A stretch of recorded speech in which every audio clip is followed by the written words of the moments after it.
Is J.K. Dobbins the final piece of the puzzle for the Broncos? This is your Denver Sports Daily for June 11th. The biggest stories, the latest news. It's Denver Sports Daily. The Broncos did it. As we know, J.K. Dobbins visited Denver last week from Wednesday to Friday. He was visiting with the team, visiting with Sean Payton, having dinner, training in the facility, working out with the team, seeing kind of a preliminary view of what he could look like if he joins the team. And the Broncos did it. They signed J.K. Dobbins to a much-anticipated one-year deal yesterday worth up to $5.25 million. Now, this signing could be the final piece of the puzzle for the Broncos. They've already had an outstanding offseason, and outstanding is an understatement. I mean, you look at what they've done in just this offseason. They've turned from a playoff team last season to what could be a Super Bowl team, and it's not too early to say that anymore. This could be a Super Bowl team forming right in front of our eyes. But adding Dobbins to the running back room this season could be the most beneficial move out of everything that they've done so far in the offseason. And yesterday, my whole show was about, is Evan Ingram the X factor? Was he the best pick to get of anybody in the offseason? I don't know if that's true anymore. I think that Dobbins is the biggest thing that could have happened. The run game last year was lackluster, and that's just to say the least. It was okay, but it wasn't what you wanted, especially around a rookie quarterback. Get the weight off of his shoulders. It wasn't great. Javonte Williams, who only recorded 513 yards and 4 touchdowns, led the running back room with 513 yards and 4 touchdowns. It's just, that's not what you want to see from your running back one. Adding J.K. Dobbins, though, that brings a solidified star to the team. Last year, in only 13 games, Dobbins ran for a career-high 905 yards and added 153 receiving yards, recording 9 total touchdowns, over 1,050 scrimmage yards, and then 9 total touchdowns. And that's in only 13 games. Imagine what he can do when he's fully healthy, playing a full season in Sean Payton's offense. It's going to be big. It's going to be massive. This isn't only a great move for Dobbins, though. It's not only a great move for Dobbins, it's not only a great move for the Broncos.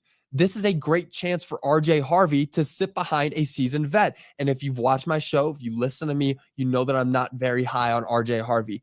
This is good for RJ Harvey. I'm happy that this is the situation RJ Harvey can come into.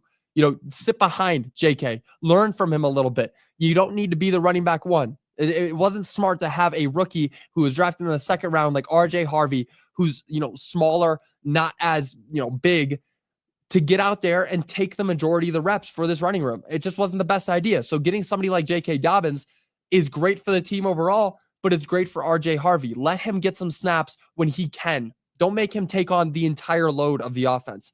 He gets this chance to sit behind a seasoned vet again, and someone who's had a terrific career so far.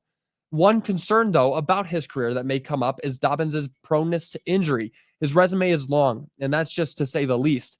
If we want to go through it, he suffered an ACL and LCL tear, which caused him to miss the entirety of the 2021 season. He missed half the 2022 season with another knee injury. He ended the 2023 season after tearing his Achilles in week 1, and he also sprained his MCL, which kept him out for some time last season. So that's 4 massive injuries, 2 of which have kept him out for most of the entire season. That's a bad resume to have. But one thing you can say is that Sean Payton is good at keeping his team healthy. If JK gets the right coach and right mentor who can say, hey, this is what we're going to do. This is going to keep you healthy. This is going to keep you out of getting another injury. That could be what Dobbins is seeing with Sean Payton. That's the kind of thing that draws you to another team. Now, if Dobbins can stay healthy, though, the Broncos easily have the most efficient offense in the league. And easily, I'm going to say this, easily the best offensive roster in the league. And you could say the same thing about defense. This might be the best crafted roster in the entire league. I mean, you're adding, Hufanga, Greenlaw, Evan Ingram, Jahdae Barron, and RJ Harvey, and now J.K. Dobbins, a 26-year-old running back who had 1,000 scrimmage yards in only 13 games last season. It's insane what the Broncos have done in this offseason, and J.K. Dobbins is just a little cherry on top, and it could be the final piece of the puzzle. Now, this is best case scenario. What the Broncos need to do is capitalize. And it's as simple as that. You've got a great team. Limit your injuries now. Keep J.K. Dobbins healthy. Give RJ Harvey some snaps. Let him get some field time. See what he's like actually going out there behind somebody like J.K. Dobbins. And now you've just grown. You've made it so much easier for Bo Nix to actually succeed. I mean, you tell a quarterback to come into this team last year, you put Caleb Williams in the position that Bo Nix was in, I guarantee Caleb Williams isn't going to play the way Bo Nix did. I guarantee it. You put somebody like Jaden Daniels, maybe not the same. Jaden Daniels was great last season, but it might not be the same. Bo Nix showed what he can do with not the best weapons available, and then they've gone out and got him some solid actual weapons to use. It'll be very, very fun to see what Bo Nix is able to do with this new offense. Now, moving on, Deion Sanders is spending some time away with the team as he deals with another illness. The CU Buffs are without Deion Sanders during their summer workouts as he's dealing with an illness that is keeping him away from the team.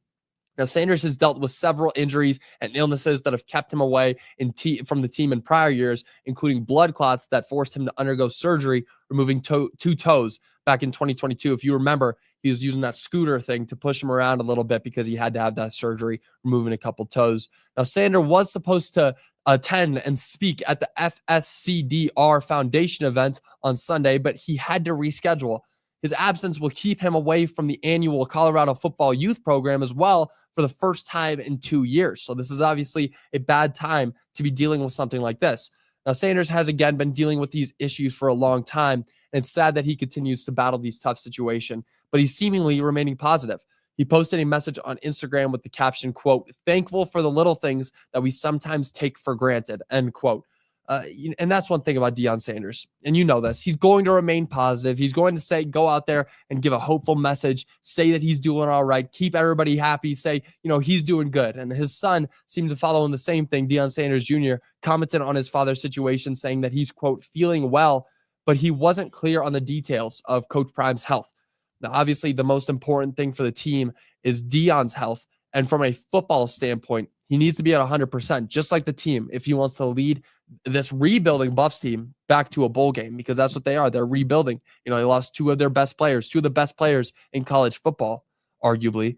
And now they're rebuilding and now dealing with something like this. It really can kind of take a team out of it. So hopefully Deion Sanders feels better. I know we're all wishing for him to recover and get better and get back on the field, because that's what we all want to see. We want to see a prime time going out there and leading this team back to a bowl game.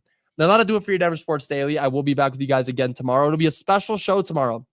We're going to be out of Todd Creek doing our show live. They're doing a 100 Holes of Golf charity event. I'm out there supporting my team member. I'm supporting Brandon Stokely. Brandon Stokely versus Zach Bye are going at each other right now in kind of a little game tournament thing, but they're going to be playing 100 Holes of Golf for charity. It's going to be a lot of fun. So I'll be joining you guys live from the golf course tomorrow at 9 a.m. I can't wait for you guys to see. It's going to be a lot of fun. But until then, y'all have a great rest of your day, and I will see you all later. Bye, y'all.